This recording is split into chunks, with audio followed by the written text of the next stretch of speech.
Nintendo is no stranger to allowing other developers to work on its properties. Zelda, Mario, and Metroid games have all been crafted by outside creatives in the past. Fans freaked when fledgling developer Retro announced it was working on Metroid Prime, yet it shocked with its quality and adherence to franchise staples. And now Team Ninja is hoping to have similar results with the 2D/3D hybrid Metroid Other M.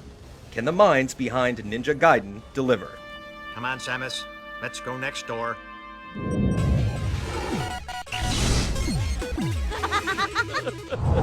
I laid Mother Brain to waste, and the explosion that followed destroyed planet Zebes, along with the remains of Mother Brain, the space pirates, and my long-standing nemesis, Ridley. Up until this point, the Metroid story has been kept pretty simple, and series heroine Samus Aran has uttered little more than a grunt. All that changes with Other M. Not only does Samus talk, she tends to blather on, using far too many words to describe the obvious. The word he so obviously chose. Outsider. The story picks up right after Super Metroid. Having destroyed Mother Brain and wiping Metroids from the galaxy, she responds to a distress call from a wayward space station, only to find the Galactic Federation and her former commander already on the scene. What follows is a ham-fisted story and wordy script that explores the relationship between master and servant. While I was young and inexperienced, I left Adam's command and set out on my path as a solitary bounty hunter. Many holes are filled in the series canon, but it comes at a price. If Other M has its say, Samus is nowhere near as interesting as initially perceived. Bioweapons, betrayal, and all the other tropes that permeate the genre are represented, and they're undermined by writing that appears to be lost in translation. It touched me on some level that Adam would acknowledge that past by calling me something delicate, like lady. At least the plot twists aren't obvious, and fans will lap up each one of the lavishly produced CG sequences.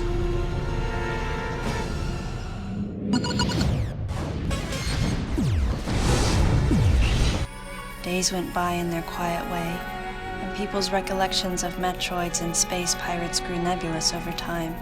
As far as game design goes, Other M is basically a carbon copy of prior Metroids. The space station is one huge spaghetti pile of tunnels, corridors, and wide open spaces.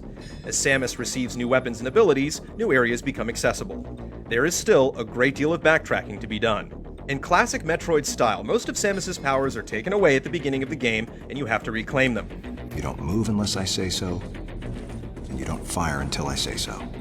The reasoning here actually makes more sense than in past games, and by the time the credits roll, you'll have upgraded your basic beam several times, and will have all her patented powers in tow. Health is set up differently in that it can only be replenished at save stations unless the bounty hunter is near death. At this point, players can point the Wii Remote at the ceiling and hold the A button to replenish a small part of it. Trying to recharge health with enemies lurking can be intense, but you'll also find yourself gaming the system by intentionally taking damage to get below the threshold to replenish. You'll also have an endless supply of missiles that are reloaded using the same technique. The campaign is not especially long and falls well short of the Prime games. Most will finish in well under 10 hours, and the theater and gallery options that unlock upon completion don't provide a lot of incentive to return. None of the baby remained on me. I knew it to be true, but still couldn't help looking at my palm for a sign. The design of Metroid Other M sticks to the tried and true while simplifying the level design and how weapons are handled. You'll spend a lot less time wondering what to do or where to go than you did with the Prime series, while collecting missiles and health are not missed.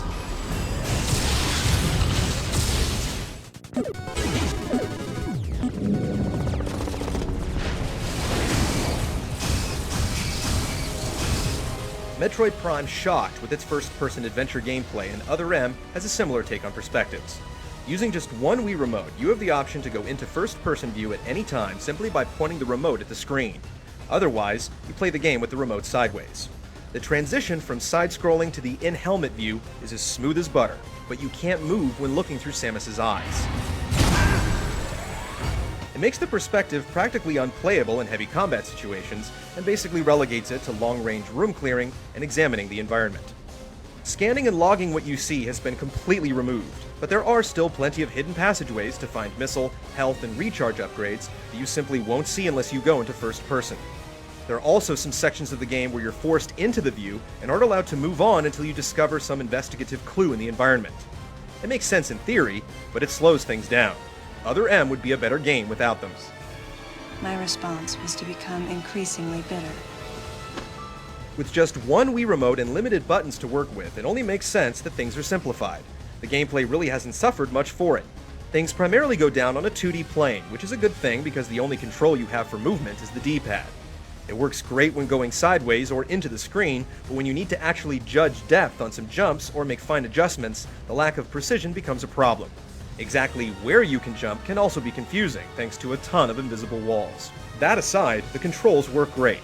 Jump response is on point, first-person aiming is smooth and quick, and the game does an incredible job of dynamically shifting the camera to show you exactly what you need to see. This, in conjunction with the first-person option, ensures that you never feel the need to manually adjust it. Coming from the team that makes Ninja Gaiden, this is a big deal. Puzzles are few and far between, with most of the head-scratching coming in the form of trying to figure out where to go and how to get there. For longtime Metroid fans, the difficulty curve is just about perfect.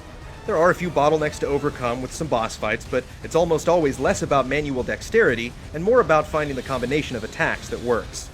Third-person shooting is almost too easy thanks to a generous auto-aim, making hallway fodder more of a nuisance than a challenge. Frequent save stations and checkpoints soften the blow even further.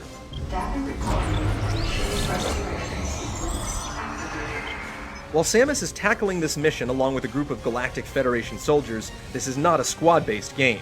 You rarely fight alongside them, leaving Samus to handle most of the heavy lifting. Ironically, being able to see Samus for most of the game goes a long way towards putting you behind the visor. Leave the rest to me. Metroid Other M's gameplay is a nice compromise between satisfying fans and opening up the series to a wider audience. The simplifications don't sacrifice much. The Morph Ball and her ship definitely take a back seat here, but it's to the benefit of the action.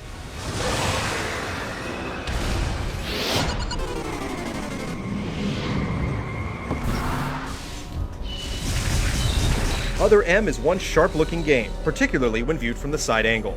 Though the geometry can come off as a bit simple in first person, the overall look is unique with vivid colors and smooth textures. Special effects abound, yet the engine only buckles in a couple fleeting moments. Attacks pack the appropriate visual punch, and the auto-aim in third person allows for some truly cinematic combat sequences. Though a few areas can be a bit garish, it's one of the better-looking Wii games on the market.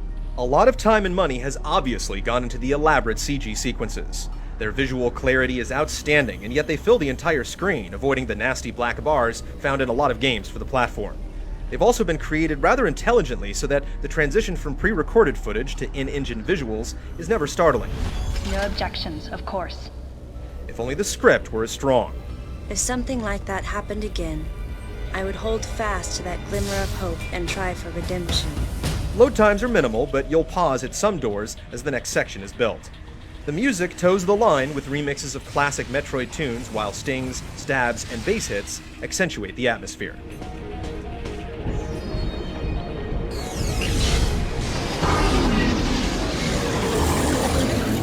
Metroid Other M is a successful experiment in shifting perspectives and reimagining how an old franchise can play. Just like the Prime trilogy, it manages to skirt the line between satisfying its fanbase and providing something unique. The decision to give Samus a voice is sure to be controversial thanks to the ho-hum script, and this coupled with a plethora of side characters clamps down on the feeling of isolation. Even so, it's a solid game, from top to bottom, that rolls the dice several times without them ever coming up snake eyes. Mother, time to go.